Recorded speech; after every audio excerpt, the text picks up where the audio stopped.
planning. The 2021 release of the Gell Report is 100 pages long, quite expensive research paid for by this fine city.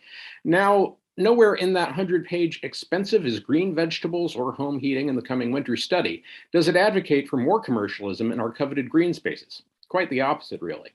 Starting on page 42 of that study is the section Vision, Surrounded by Green and Blue. We're paying Gell handsomely for some sage advice. Celebrate the views, celebrate and respect viewing corridors to nature by avoiding obstructions, remove unfortunate structures of the past which can be detriment to the experience of the city. In short, green the city. Their words, not mine. Shouldn't we take that expensive advice? In my spare time from being a busy business person, I read that 100-page report carefully. Nowhere in it does it recommend commercializing green spaces. Very much the opposite, in fact. So why support commercialism when your experts don't? Wellington's frequently in the top 3 in rankings of the most livable city on Earth. Have you considered why? Green.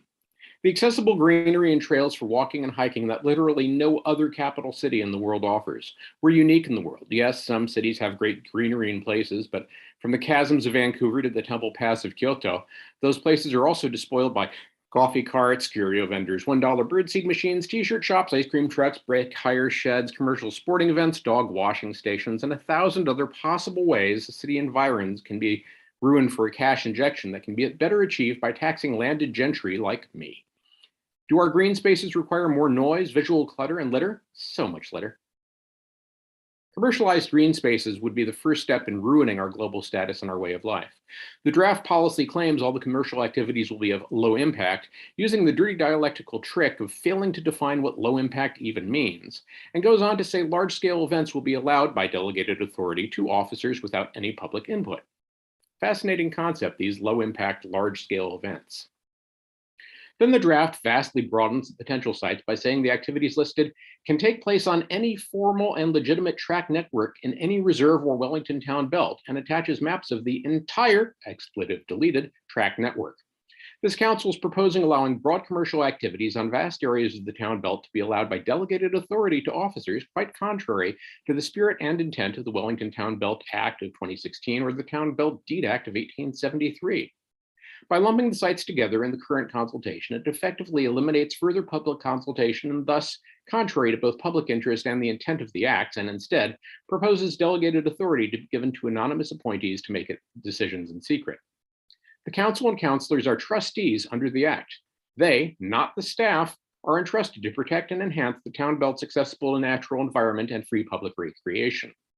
It's offensive that the draft proposes to get rid of public consultation requirements, as well as most of the specifics of the act, which clarify the parameters of transparent administration and management and use of the town belt with significant limitations or business activities. I'm asking that the town belt and all 30 of the named reserves be specifically and permanently excluded from the trading and events policy. It's misplaced. It's diabolical. Please do not take an action that could remove Wellington from our annual contention for best capital city in the world. Please don't ruin the best thing that Wellington has going for it. Ngā mihi nui. Kia ora, thank you, Daniel.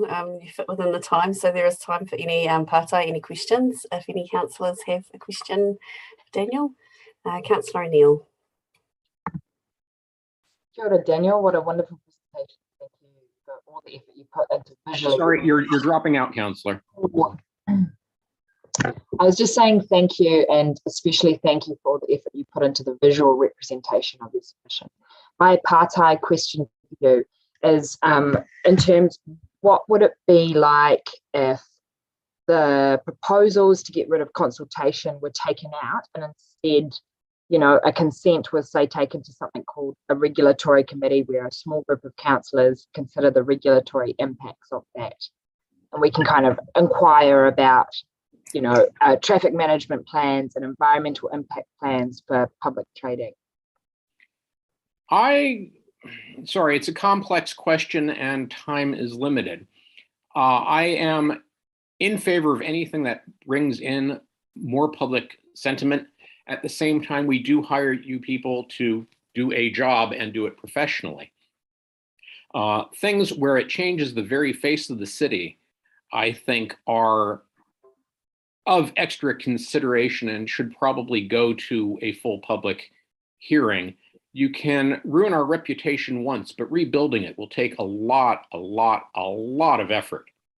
And I am concerned in any way with actions taken by the council, or even worse, agents acting for the council in secret, that can permanently change the face of Wellington in a way that damages our international reputation. And frankly, I am a high volume user of trails and the town belt. You will find me on a walking trail literally every day, rain or shine.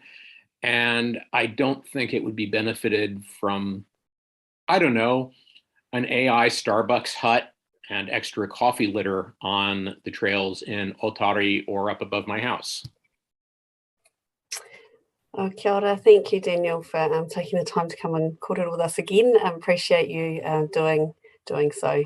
Thank you. Thank you very much. Have an excellent day and stay healthy, all. Thank you, you too. Kia ora, Helene. Good to see you this morning. So you know how this works. We've got 5 minutes and there may be questions if you have a bit of time within there. Thank you. I think you're still on mute. Well done, Jill. Kia ora koutou katoa. Thank you. I speak to you today as the Chair of the Civic Trust, as the architect of the Wellington Town Belt Act, in conjunction with, of course, some officers and councillors, which culminated in the Act in 2016. The Act is designed to protect and enhance the natural environment and public use of the Town Belt. For nearly 2 centuries now, the cry has been hands off our town belt. It is not for sale. What we have here is a commercialisation of the town belt with significant unintended consequences, which are not provided for in your report at all, and they are highly significant. My plea today is to take the town belt and reserves out of the trading and events on the town belt public policy. This is the thin end of the wedge. Why should you take it out? Because it flouts the law. And I might say that I have had advice from a QC or a comment that this would go to a judicial review, and that is entirely unnecessary, I hope. It flouts the law. It is contrary to the spirit, the principles, the intent of the law. It's contrary to approximately 8 to 10 sections of the Act, and that's in my submission.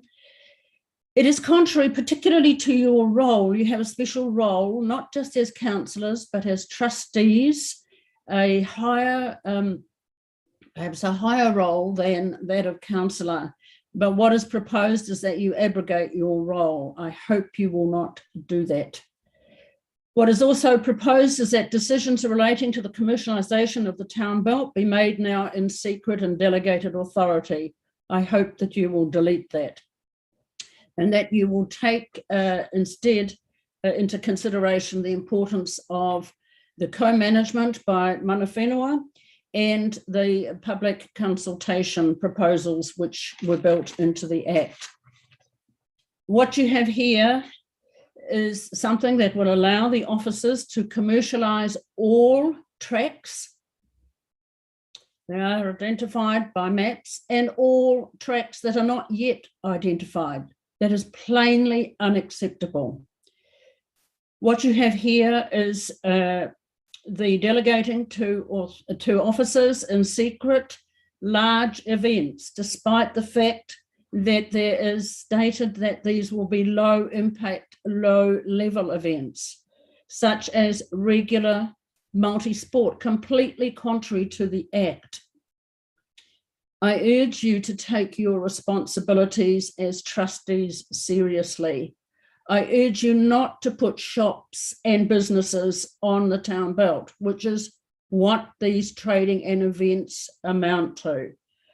This is the thin end of the wedge. The Act, finally, I just want to say that the council has ample powers in the Act and the management plans to ensure that there is proper governance of the town belt. And that includes actually the trust, which was referred to by the previous, the trustee deed, the trust deed that was referred to by the previous excellent submission. I have summarised very quickly. I'm open to questions. Thank you. Kia ora, thank you. You've been quite clear in your messaging there. I'll see if there's any pārtai for you. Committee, are there any questions on that one? Councillor Paul. Kia ora, Helene, thanks for your submission. I was just wondering, in what part of the, what section of the Town Belt Act talks about the co-management by mana whenua? Because I can't find it. Oh, right. And I know you mentioned it the other day as well.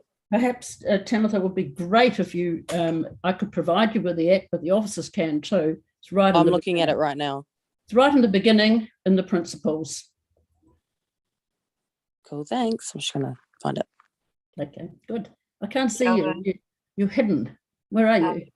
Oh, there you go. Oh, no, she's got her camera off today because she's not feeling so well. So, I'm sorry. Yeah. Mayor Foster, over to you.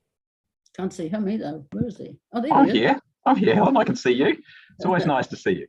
Hey, look, Helen, I've got to say I've got to get my head around some of the things that are actually proposed and as they are posed. But the briefing that I've had from officers, when you talk about establishing shops and other things like that, and sounding like implying like it's being delegated to officers to do that, where in the proposals does it say that? Because that's absolutely not what I've been led to believe by officers. In fact, this is more about, one-off events and those kind of things rather than anything else. I think you need to look at the document, Mayor Foster. I'll read them to you. Recreation equipment hire, recreation services such as dog washing, mountain bike servicing, mobile food trucks and coffee carts. So what's the preamble to all that? What do you mean, what's the preamble? In other words, that's a list of things, but what does it say about that list? That's my question to you. Well, it doesn't call them shops. Look, one of the problems with this particular piece of policy is that it subverts the act. It subverts the public consultation, and it subverts in its language. It was only by chance that I discovered that a policy headed trading and events in public places actually referred to the town belt. I don't think you need to take advice from your officers on this, because this is a policy where the officers will be able to subvert the councillors' responsibilities as trustees. You need to take advice from the public, and you need to use the act that prevails and the management plan that is developed in conjunction, in public consultation, as you know, because you have been involved. Very familiar with it. In consultation with the public.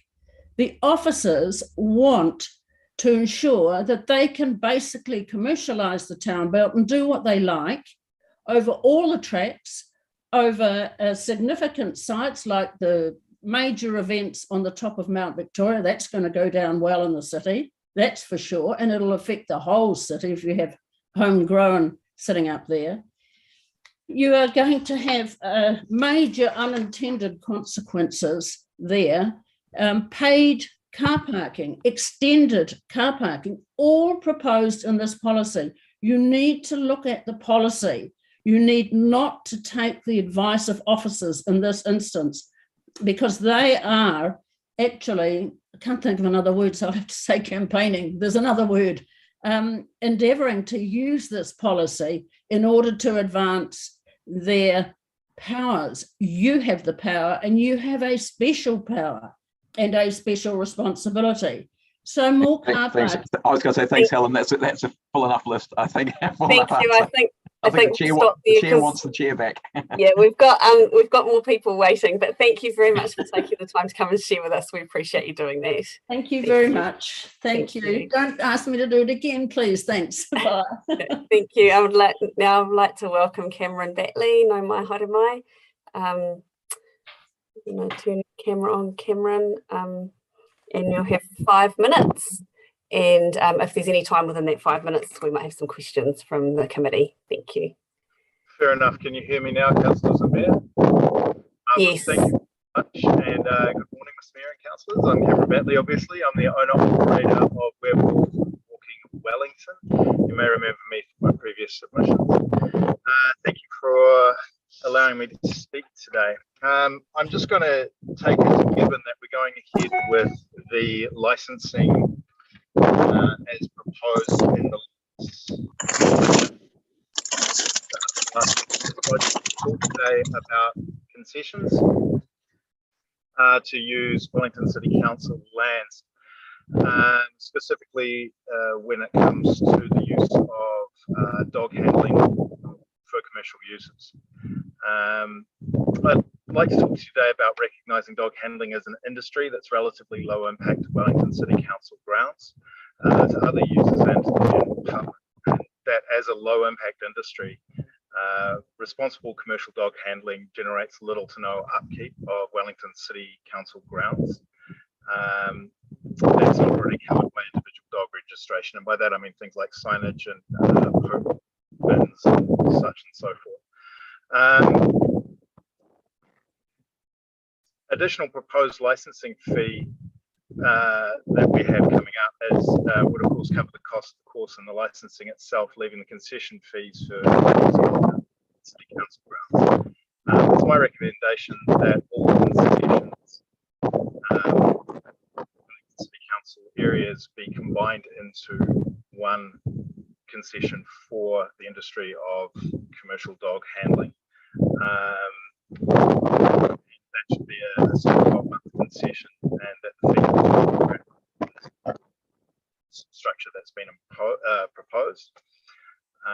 And that keeping in mind the low impact of the industry, it's essential that these costs remain such that the industry itself remains viable, because dog handling by its very nature is it's a very low margin industry, I guess, and that by linking the concessions with an avenue of communications open with the industry pertaining and Wellington City Council pertaining to specific grounds information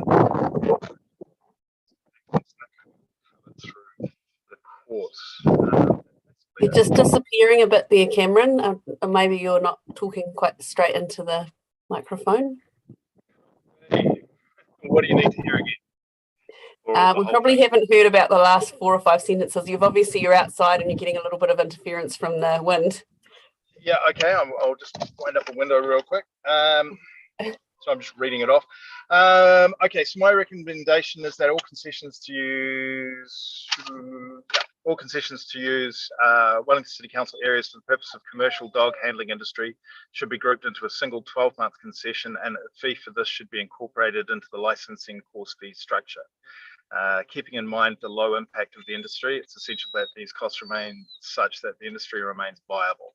Dog handling is by its nature a very low margin industry, and that by linking the concessions with the course, an avenue of communication is opened with the industry and Wellington City Council pertaining to specific grounds information restrictions or changes to access. That's it, I guess. Questions? Thank you. We can hear there is maybe some dogs trying to give us a submission as well. Very sweet. Councillors, are there any questions for Cameron? I think you've been very clear there, Cameron. There are no questions on your submission, but thank you very much for taking the time to come and coordinate with us today. We appreciate it. Oh, hang on. Sorry. We've got Councillor Young has a question. So it's just, I'm sorry, Cameron, a lot of what you said was lost, but could I just summarise? I'm saying that you think the dog training industry is low impact and therefore we should be more lenient towards it. Is that the guts of what you said? No, actually, what I was saying more is that, of course, there's going to be concessions, but rather than for each of the Wellington City Council grounds, but rather than apply for each individual ground, if you can imagine, there's 40 or 50 different areas that we would walk, that we group that together into one overall branching concession for the industry of dog walking, much the same as it would be for, I don't know, I guess mountain biking would be an example of one that's done like that. And that when it comes to that, of course, if you take $100 for each individual thing and you lump it together, all of a sudden you've got like a $5,000 concession to walk dogs. That's not really going to work. That's not going to be viable, and it's certainly not going to encourage people to take part in the licensing structure that the council is trying to implement at this stage. By keeping the courses relatively low, for example, Greater Wellington Regional Council, I believe, charges $175 to use their lands for a 12-month application. So I was more kind of aiming more towards that. Does that make sense, Councillor? Yes, it does. So is there an overarching organisation for dog things? Handling? No, yeah. No, there isn't. No, there isn't. And that, I think, is part of what council is trying to do. I could be wrong on this. I think that's what council is trying to do with the licensing structure, is to try and provide a framework for an industry that's operating within council areas. Okay. Well, thank you very much, Cameron, for taking the time to come and record with us and answering our questions. We appreciate you doing that. Pleasure. Have a good day. You too. Thank you. Bye. Bye. Kia ora. We've got Bev Abbott here. Bev, if you'd like to unmute, and then you've got 5 minutes, and if there's any time left over, there might be some questions.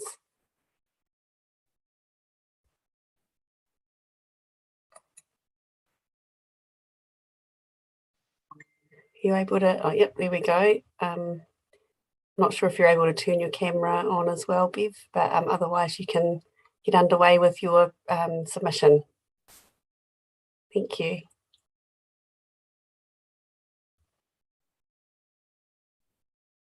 We can't hear you at the moment, Bev, or see you. I wonder, Letitia, if someone can give Bev a call just to check what's happening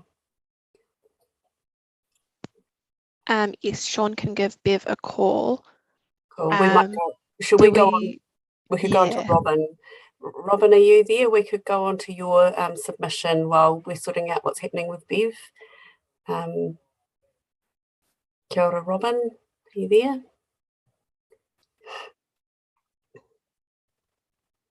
Technology does provide us with the odd challenge along the way.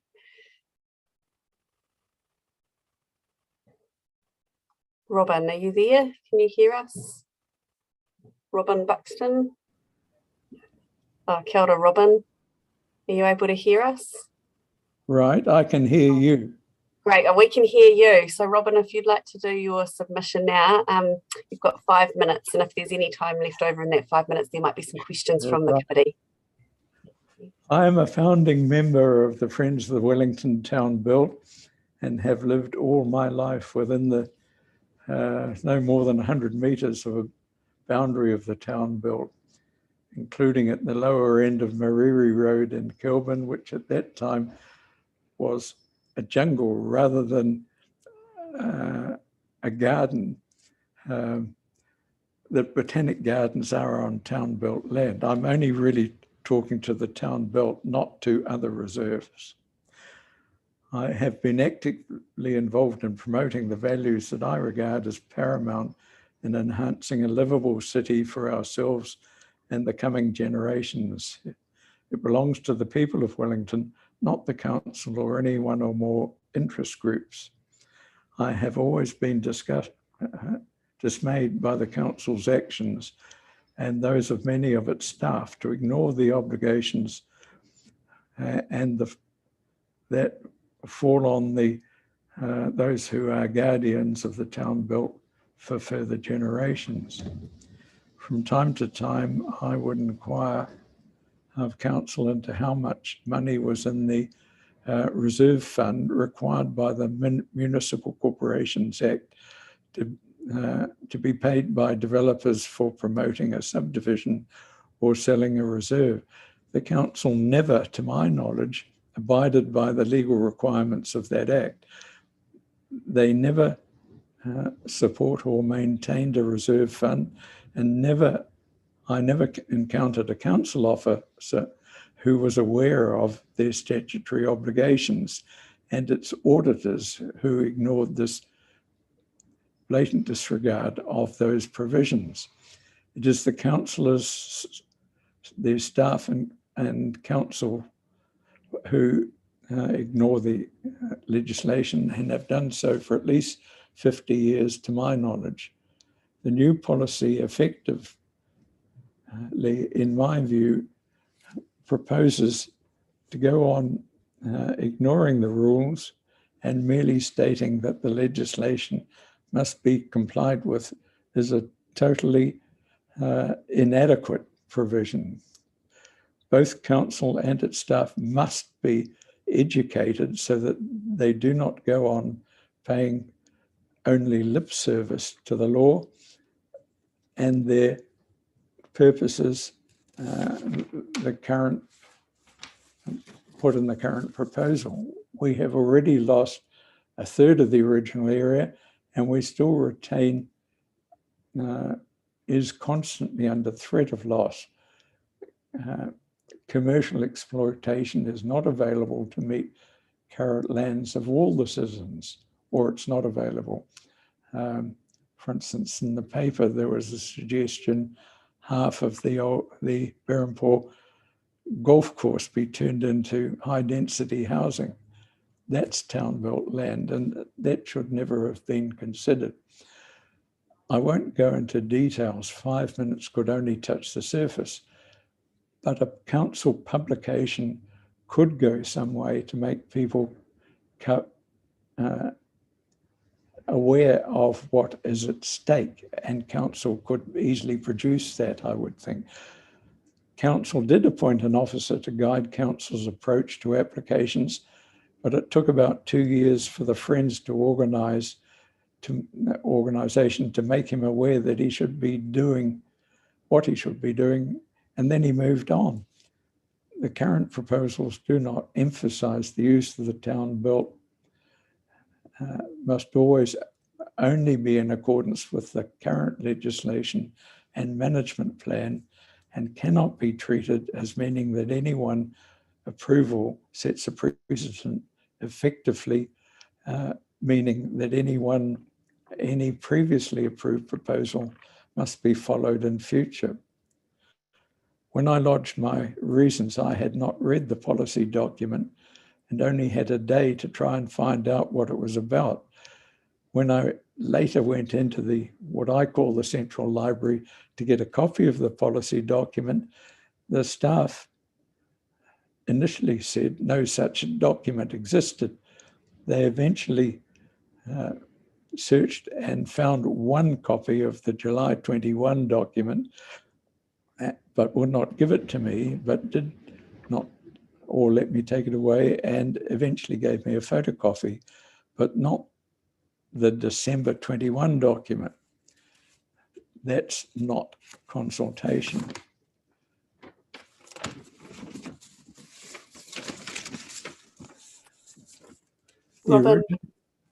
Robin, we're just coming to the end of your 5 minutes, and there is a question from the Mayor. Would you like to finish off quickly, and then we can go to the Mayor's question? Right. Well, I go back to the original deed that said no buildings be erected on it, and I think that is incompatible with using any commercial activity on the town belt unless it is obviously subject to the Act, the plans, and enhances the public use of the town belt. I'm happy to answer any questions. Thank you, Robin. So we've got a question from Mayor Foster. Yeah, look, thanks, Robin. Always good to hear from you. Can I just ask you a question? You started off talking about the erosion of the town belt. I know people keep having a crack at the golf course, but it is town belt. Are you aware that in the Act, the Town Belt Act, that for the first time ever we actually added, I think it was about 125 hectares to the town belt, some of which was former town belt, alienated by the Crown prior to 1873, and other land which was actually added adjacent to the town belt. Just wanted to check you were aware of that. Yes, I'm aware, for instance, that Frank O'Flynn, then a cabinet minister, was photographed digging a spade into part of the Government House grounds, which that government had added to the town belt. It had always been part of the town belt and hadn't been taken in a legitimate fashion, except as a lunatic asylum. It wasn't proceeded with. Yeah. No, so my point was, I think you're accepting that that we have actually added land back to the town belt over the last 30 odd years. So that's cool. All right. Thank you very much. Thank you, Robin, for taking the time to come and share with us today about this. We appreciate you doing that. Thank you. Thank you. Okay. Now we've got Bev is I think called in on her phone. Bev, are you able to hear us? And if you could maybe unmute your phone. Right, Oh, have I got people? You have got people. Hi, Bev. Great. So thanks very much. And thank you for persevering, Bev. So you've got 5 minutes, and there might be some questions in that time if there's a bit of time left over. I'll hand it over to you now. Thank you. Right. I'm starting from a very different position from some of the other speakers this morning.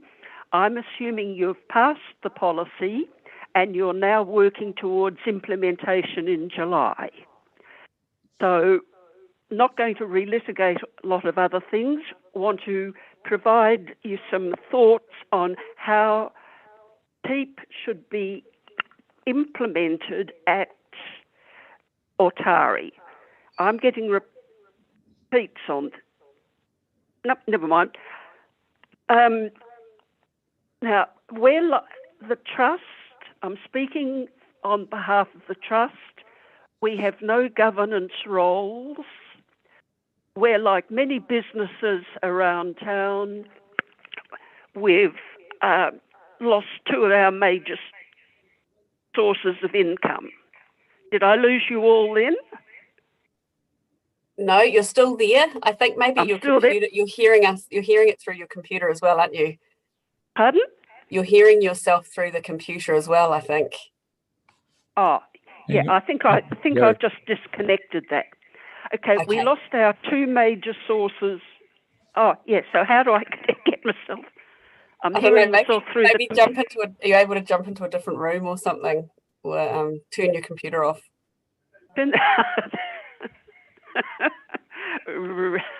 Technology can be fun, can't it? Oh, I hate technology.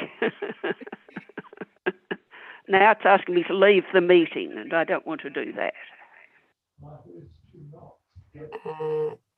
Now you've unmuted on that one. I might just mute that one again. I think you probably could leave the meeting on your computer because you're actually calling through on a separate phone. Okay, leave meeting. Yeah, that's it. That's probably better now. Does that sound better? Yes, that's much better. Okay, I'll let you keep going. So I'm working on the assumption that you're still aiming for implementation in July. Now, we're like some of the businesses around town. We've lost 2 of our sources of income. Cruise ships you'll be aware of, but the other ones are the multi-day bus tours of New Zealand, where we get specialist groups coming in, and they, of course, are likely to stay in land accommodation and eat meals in town. So we're very keen to get that lot re-established again. They're also very rewarding for us as guides because they're often specialist visitors who ask interesting questions.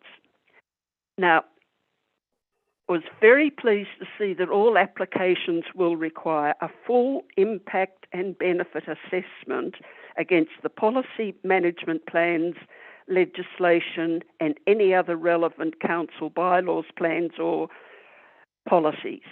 That's a very important one with the emphasis on the word full, because you've given very little information about what low impact means. And that would be one of the things I'd be encouraging you to focus on, because I would be expecting you to take into account the impacts that a concessionaire and his or her visitors would have on existing visitors as one of the impacts. And I also think you need to be thinking about cumulative effects. Cumulative effects are the result of multiple activities whose individual direct effects may be relatively minor, but in combination with other activities can result in significant environmental effects. It's quite an important issue because whereas putting one coffee cart in the car park might not have much effect, if you have several coffee carts throughout the day or throughout the year, we're dealing with a different situation. Now, I chose to concentrate in the submission on the things that might help you clarify what's going on with the implementation. And the first one says that the board strongly agreed with coffee carts in the car park. A coffee cart, one. Now, that was, I stretched the truth a little bit there because two board members says the car park is too small, we can't risk cluttering it up anymore with any extra things like coffee carts or food carts or vehicles transporting dogs. So I mean, everybody's been aware that the parking's limited, but I'm not sure that first come, first served is an optimum strategy or policy for handling the future car parking issues at Otari. Now, Bev, we're just coming to the end of your time. Are there any questions from the committee for Bev? Is there anything you just want to finish off with, Bev, and then that will be your 5 minutes? Oh, did you give me some leniency for a false start? I did. We've actually gone a couple of minutes over now. Already. The time goes really fast, especially when you're trying to grapple with your technology. Yeah. Okay, so let's talk about fees for dog walkers. Now, I interviewed a couple of dogs about this recently.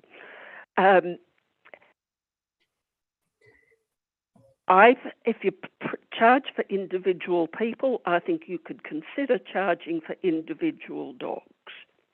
Administratively not very convenient, but you will need a good database of when people are scheduled to bring dogs into Otari, if you're going to allow them to come in. But I think there's a whole lot of complex issues about how you're going to manage the effects of all the low-impact activities at Otari at the same time. There are certainly people who walk their own dogs there who are anxious about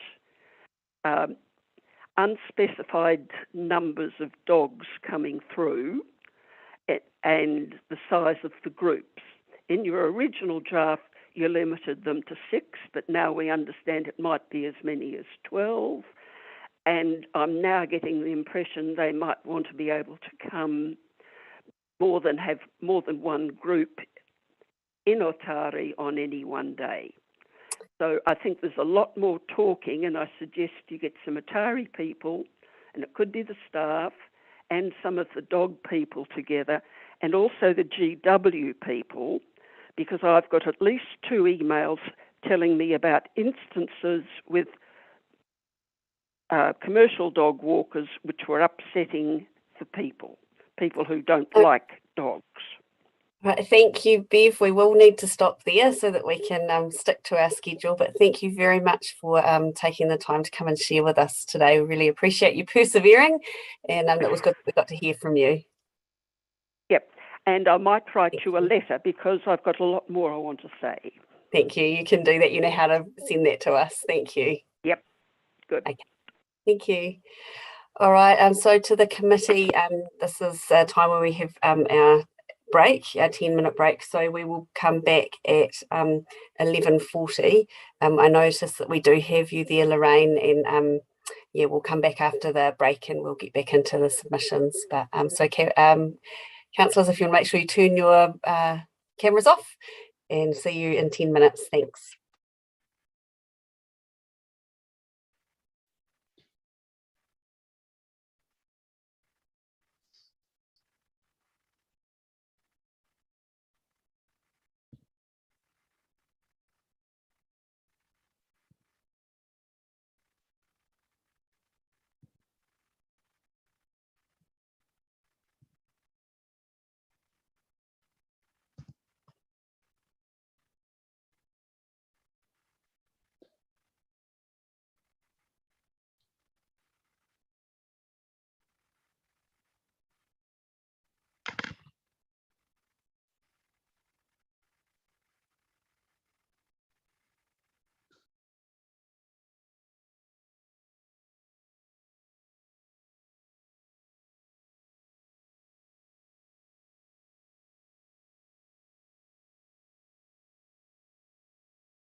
Kia ora. So if the committee can turn their cameras on just so that we can make sure that we've got people here, that would be good.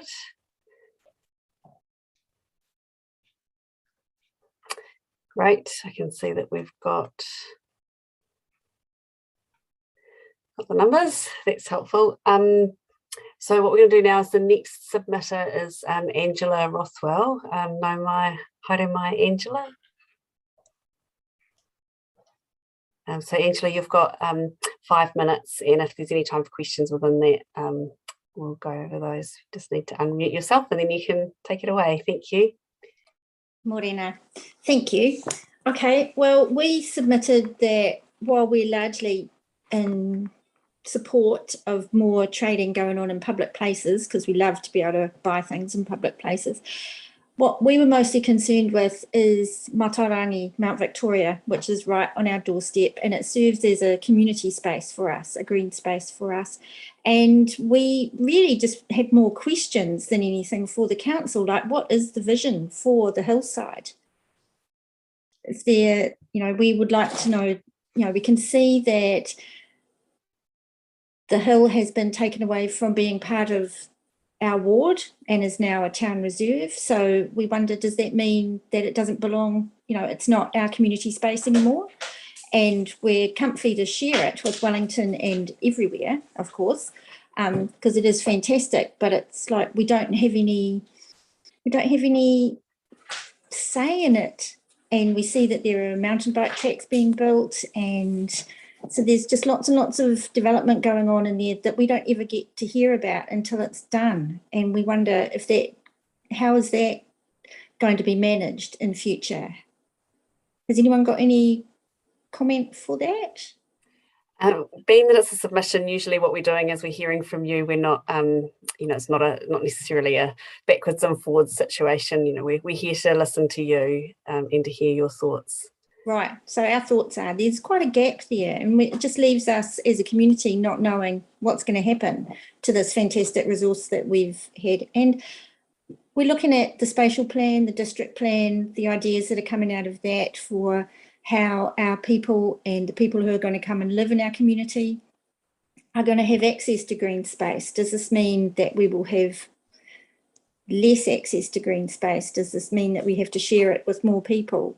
Obviously, yes, but how will that be managed? And with public trading in that space, what we are concerned that there are no answers about how that will be managed.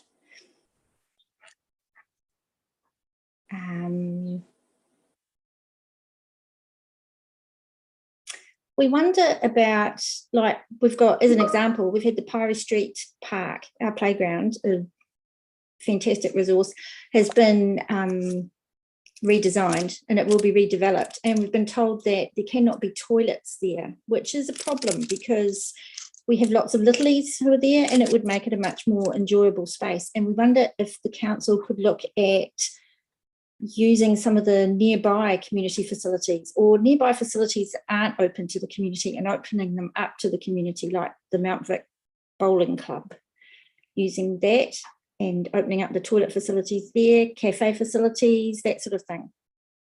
Synergising using what we already have instead of putting up coffee carts and things like that. And really that is all from us. Thank you, Angela. We do have a question from Councillor Young for you. Oh, hello. Well, it's really just more, Angela, I don't know if you're aware, but the council has been working with the bowling club over trying to get access to lavatories. And they're also looking at, and I'm not sure how well it's going, just saying, but they're also looking at access to water so that there will be a water, drinking, whatever. So they're looking at where the pipes are to see whether they can hook into that. So there was work going on behind the scenes. I think the lavatories is a bigger call because that's quite complex. And if they were to build them standalone, it would be incredibly expensive. So we might move on from that now because it's starting to sort of deviate from what we're hearing about today. But thank you for sharing that. It is handy to know. Thank you. Thank you. Okay, thank you very much, Angela. We've run out of time now, but thank you so much for coming to share with us today. We appreciate you doing that. Kia ora. Kia ora. Now I'd like to welcome Lorraine Griffin. No mai haere mai. So Lorraine, you've also got 5 minutes, and if there's any time in there, we'll have some questions possibly. I'll hand over to you. Thank you for allowing me to speak to proposed commercial activity on the inner town belt. We request that the town belt is removed from the trading and events and public places policy. Throughout the history of the Wellington town belt, there have been many alienations of land and many attempts from commercial operators to profit from the town belt. The town belt deed largely protected the town belt from commercial activity. The town belt bill, sponsored by Grant Robertson, was promoted as providing more protection for the inner town belt, not less. The City Council holds the town belt on behalf of the beneficial owners, the citizens of Wellington, as land held in trust. In spite of this, public consultation on the proposed commercial activities would appear to have been very limited. The document titled Survey Responses lists a mere 125 visitors to the site with 35 contributors and 43 responses. The Town Belt Foundation document refers to the Town Belt as a public recreation ground. The inner Town Belt has strong historical significance, and allowing any commercial activity on the inner Town Belt sets a clear precedent and is against the intent of the Town Belt deed. Much of the wording of the Town Belt Act is open to interpretation. The Act does not define minor and temporary, which can be interpreted in different ways. Next slide.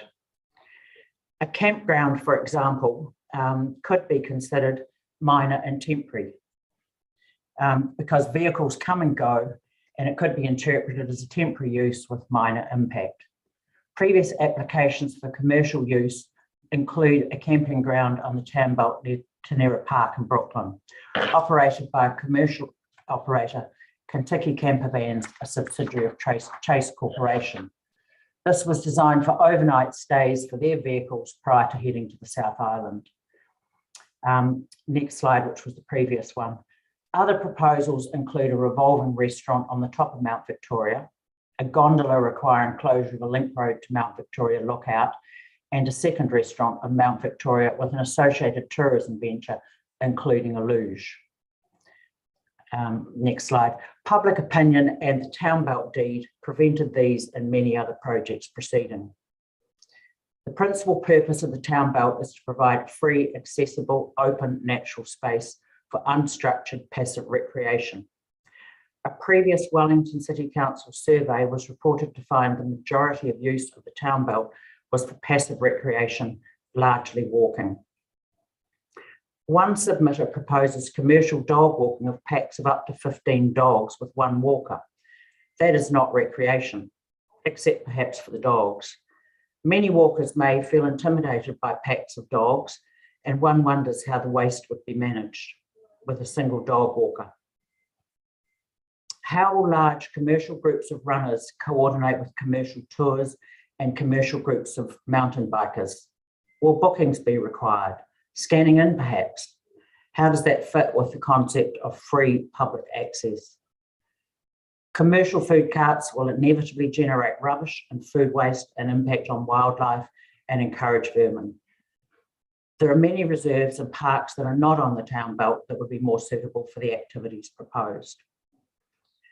Proposed commercial dog and bike cleaning will require large amounts of water and runoff and are likely to require concrete pads and plumbing.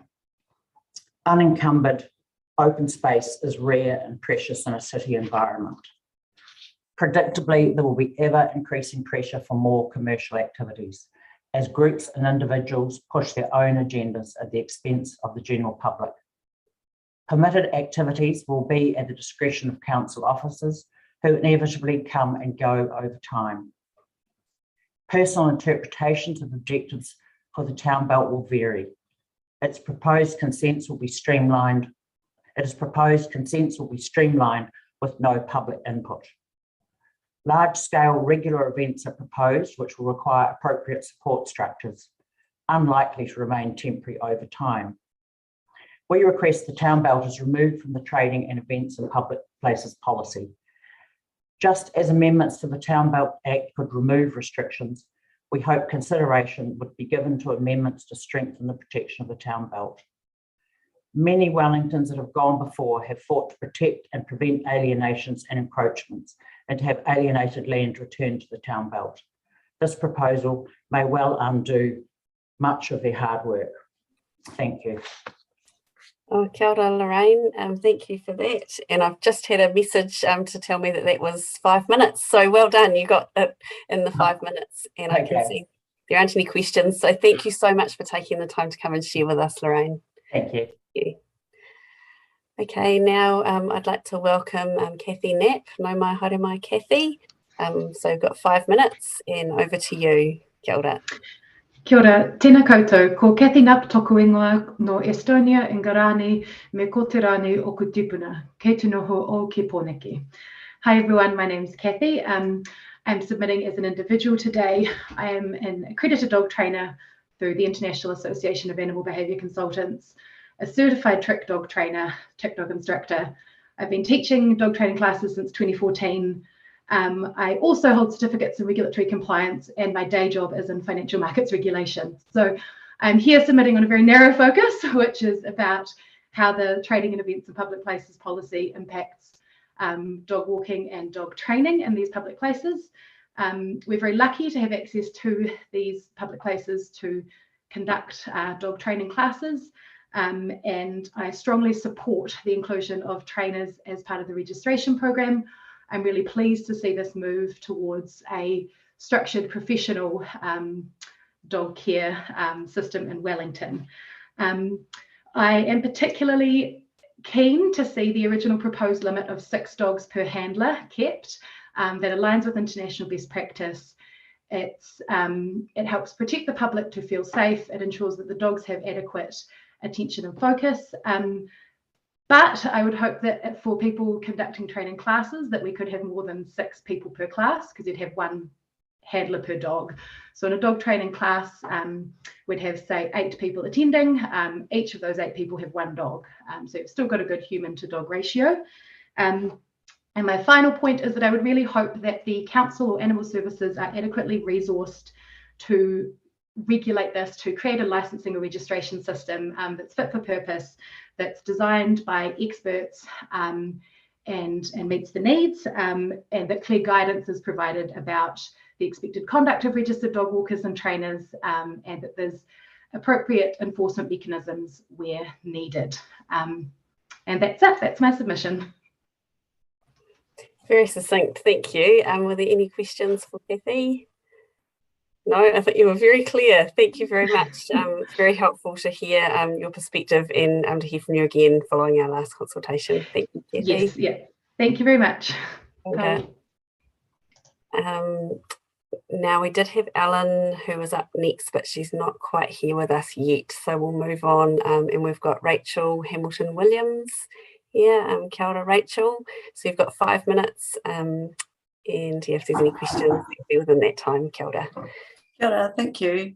So I'm Rachel, I'm the president of the Central All Breeds Dog Training School. We're a club and we operate out of Wilton on the Ian Galloway Park area. And really supporting what Kathy's saying, that we are interested to know to some degree how it will apply to us.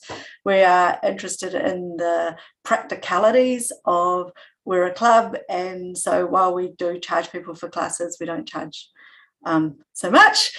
And I guess the logistics for us in that we do have 6 or 8 trainers, and just some consideration, I guess, that we would want to be trying to do some sort of annual thing where we submit the places we go. We do the second part of our classes is a practical class out in the world. So we do walk around some streets, and we walk around the waterfront, and we walk around the botanic gardens to give people a chance to put their training into practice, and to have that practice session. So I guess we want to know, will that apply to us doing those sorts of activities? And if it does, then how do we practically do it and not get charged too much is probably one of our main concerns. And we would support the limit on the size of, or like certainly we had the opposite. We have more people than dogs, so we're kind of hoping that we can have these groups of, we might have up to 8 dogs, but we would have at least 10 people with them. So it's not the same situation as Big Pack. But yeah, is there an intention to reduce the idea of big group walks where we have in the past, certainly as a club, done group walks where we might have 20 dogs with their 20 owners going on a big walk together, and we don't know where that might fit in this. We don't charge for that. We wouldn't call that commercial, but I guess, yeah, that was just the question, was because in general, we understand the point made by the previous submitter that, if you come across a big group of dogs, that can be kind of intimidating for the public. So where does that fit within? It may just not fit, but where does that fit within this? I think that was our submission, was just, we're generally supportive, but we want to know how it affects us personally. Kia ora, Rachel, thank you very much. It was very clear, your perspective there and those questions. I'm sure staff will be listening and will be thinking about how that fits in. Are there any questions from the hearings panel? No, it looks like there aren't. So thank you. You've been very clear, Rachel. Thanks for taking the time to come and kōrero with us. Appreciate that. Welcome. Thank you. And I can see we still don't have Alan, so we'll go on to Jan Voss. No, mai haere mai, Jan. So Jan, if you'd like to unmute, and then you've got 5 minutes, and if there's any time left, we have some questions. So over to you. Kia ora. Hi, my name is Jan Voss. I'm the director for ACE Dog Training, so I am one of the other professional dog trainers out here in Wellington. Our company has been operating for 12 years now, and I'm a certified dog trainer through Delta Australia, a founding member of Association of Professional Dog Trainers New Zealand, and also a member in Australia, and have been operating dog training classes and dog walking and all of the services that are mentioned for basically about the last 10 years. We did actually alter our structure, so I'm not currently doing dog walking, but I wanted to make 2 points really just in favour, in principle, in support of what is being planned in terms of registration and having some regulation. And having a maximum of 6 dogs per handler being a baseline that's clearly identified. That is the internationally recognised baseline that is used. So that is good, and that is always what we've operated in within our company. However, I just wanted to put a caveat in, it doesn't define what is a group. And if you are going to, at the moment, as the way it reads, it means that if my friend who's a, my high school student down the road who's taking my dog for a walk and who's getting paid for it, does that come under the criteria of needing registration? Where it's a one-on-one situation, they are taking the dog for a walk, they are getting paid, so there is a commercial element, but they are taking the dog for a walk. Does that correspond to it? And I would argue that it does not, because it doesn't in any way affect any other users of the grounds or the facility or anything at that time. And I would apply that also to a private trainer coaching a single individual, perhaps in the same realm, that they are operating in an area that is appropriate to that individual, and they may not be able to identify that right down to the specifics. So would a group indicate what number of dogs indicates a group, I guess is really where I'm coming from with that. The points that Kathy made were really well placed. The points that Rachel made, that non-commercial, not-for-profit organisations like clubs might be in a different scheme from us commercial operators, and perhaps the council could find a way to make a distinction between those two groups, that operation on their behalf. Then the other reason I wanted to speak was just to give you an opportunity to ask questions, because as a professional, I kind of am one of the ones that's very much affected by the dog walking, dog training side of things. That's it. Jan. Thank you. Very succinct. Are there any questions from the hearings panel for Jan? I think you've been very clear, and it's good to be able to understand what it means for people who are doing that. It looks like Councillor Young does have a question. Over to you, Councillor Young. You're on mute. I don't know very much about dogs, but I guess there's a difference between a group of Chihuahuas being walked and a group of Irish Greyhounds, wolfhounds, for example. I mean, there's such an enormous variation in dogs. So when there are groups of dog walkers with groups of dogs, are there any restrictions on the size of the dogs or the number of, and like, do you do it by gross tonnage or do you do it by, how do you do it? We had a policy of 6 because if you've got 3 dogs on either side, that's 3 dogs on each lead. That's enough for your brain to be focusing on all at once, right? In terms of size, one could argue that if they're littler dogs, they cause less impact. But on the same token, that means with your littler dogs, your little Chihuahuas, when you encounter somebody else with the Irish Wolfhound, you've still got the that size ratio to deal with. So it's not so much about the size of the dog, but from the dog's welfare point of view, being able to be aware of what's going on, of the dynamics within the group, and of managing and controlling 6 dogs are moving off to the side of the path so that someone can pass through, then that's where the number comes into it. In general, I mean, I know it's a gross generalization. In general, people who own a group of dogs tend not to go for the walks where they are walking on leash with 6 dogs altogether. They would tend to take their group of dogs to somewhere and run them and only take out, say, 2 or 3 at a time if they were going for an on-lead I was walk. thinking more of the professional dog walkers where they Yes, might have a totally disparate group of dogs. Yeah, so within the professionals, there is no regulation within the industry. The fact that you guys are looking at, as other councils have already done, putting some licensing or some registration in, I think is a really positive move.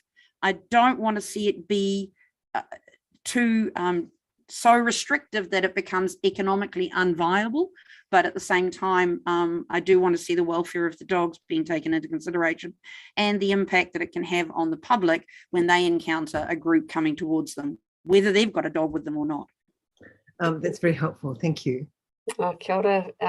Thank you very much, Jan, for taking the time to come and share with us today. Really appreciate that. No problem. Thank you very much. Thank you for your time. Thank you. I think Nicola's taking notes, are you? You're on mute.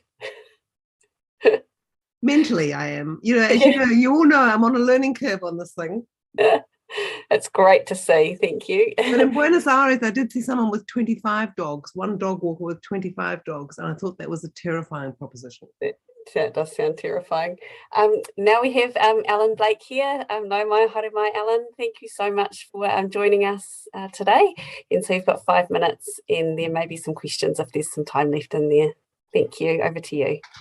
Ora koutou. So Ellen Blake from Living Streets Aotearoa, the pedestrian advocacy group. I'm sorry I missed my time slot. I was busy doing something else. But so the trading in events in public places and looking at parks and the town belt, we submitted on the earlier policy.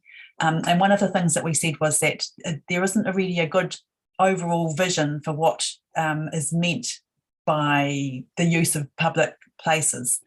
So at the end of this bit of policy, it says that public spaces are primarily for public use and enjoyment, but there's no really clear focus in either of these policies about what that means and how that's going to actually happen when we have trading and other events happening in public spaces. So it's a bit hard to get the scale and the scope of what the trading and events need to be to make sure that people still can enjoy that public space. And I hope that's kind of clear enough. But so we've gone through a whole range of different places and identified, say I live in Mount Vic, so I know Mount Vic really well, that it seems like the whole of Mount Vic town belt can be used for trading and events. And that there's a list there of which I think is going to be the pre-approved activities that are a very wide scope. So it sounds like anything could happen anywhere in the town belt, and that doesn't really explain how people will be able to still have their public use and enjoyment of this very important green space. So either the maps need to change so that they're much more limited where all of these activities can happen. We need to be clearer about what the pre-approved activities are. And yeah, I think we've still quite a lot of work to do on this before it becomes clear how we're going to be able to still enjoy our public space and know that appropriate activities are going to happen in these different places. For instance, one thing that I know that happens a lot in our reserves is foraging. So people come and get their firewood and all sorts of things. And now in a reserve, you all know that that's not allowed anyway. So it's not clear in this policy either how that's dealt with. There's the public transport links to different places where there might be trading and events. I think that those sort of things should only happen where you can get to them, the public can get to them by public transport. And there's also supposed to be, if our parks are for everybody to enjoy, different from being in the road environment, you need low scale, low impact activities, which I think is the intention.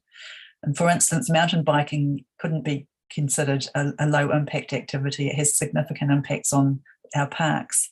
So how do some of these things work? I think there's a lot of scope for doing anything anywhere at the moment in this policy. And I think that it's a public space, so it needs to be for everybody to enjoy most of the time.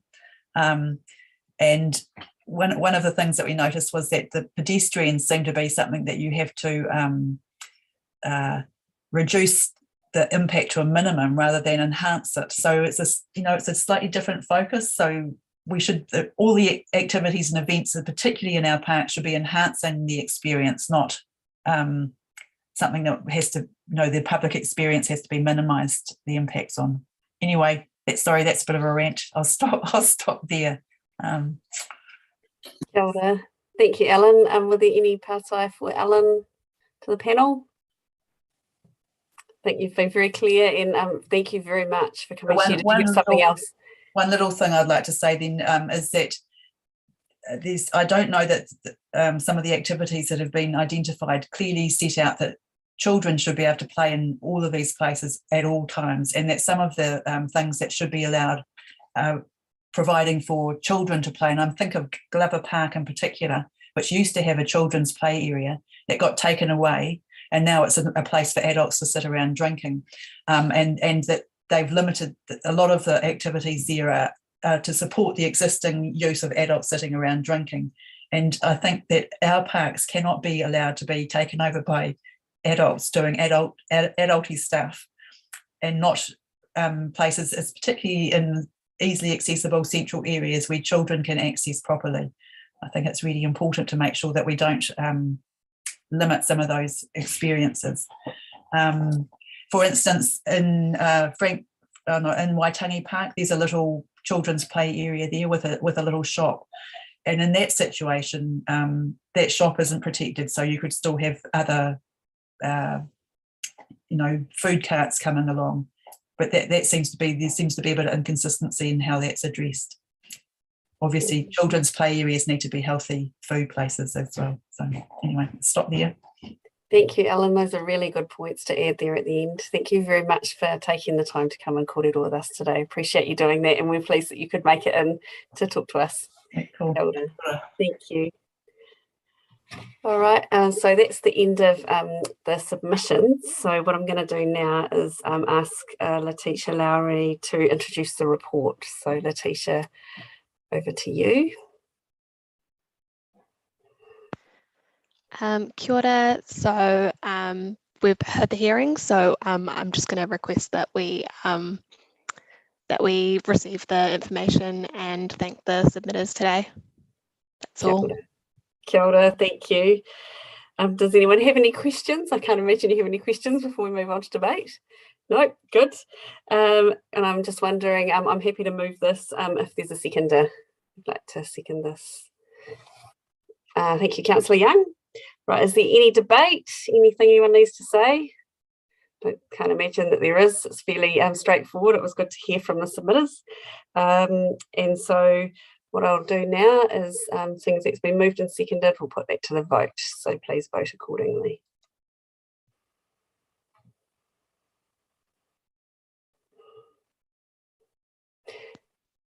That has carried unanimously. Wonderful, kua mana. So that's carried. Brilliant. And so thank you very much, councillors, for being here, and the Mayor for being here today. It's really good to be able to complete this part of the process. What I'll do now is I will finish with closing karakia, and then we can go off to our afternoons. So unuhia, unuhia, unuhia ki te urutapu nui, kia wātia, kia mama, te ngākau, te tinana, te wairua, i te aratakatū, koe ara I rongo, whakairia ake ki runga, kia wātia, ai rā, kua wātia. Well, thank you, everybody. We got through that quite efficiently. I hope you have a good afternoon. I might see some of you in a little while at the Grants Committee. Kia ora. Thanks, Bill. Thank you. Okay.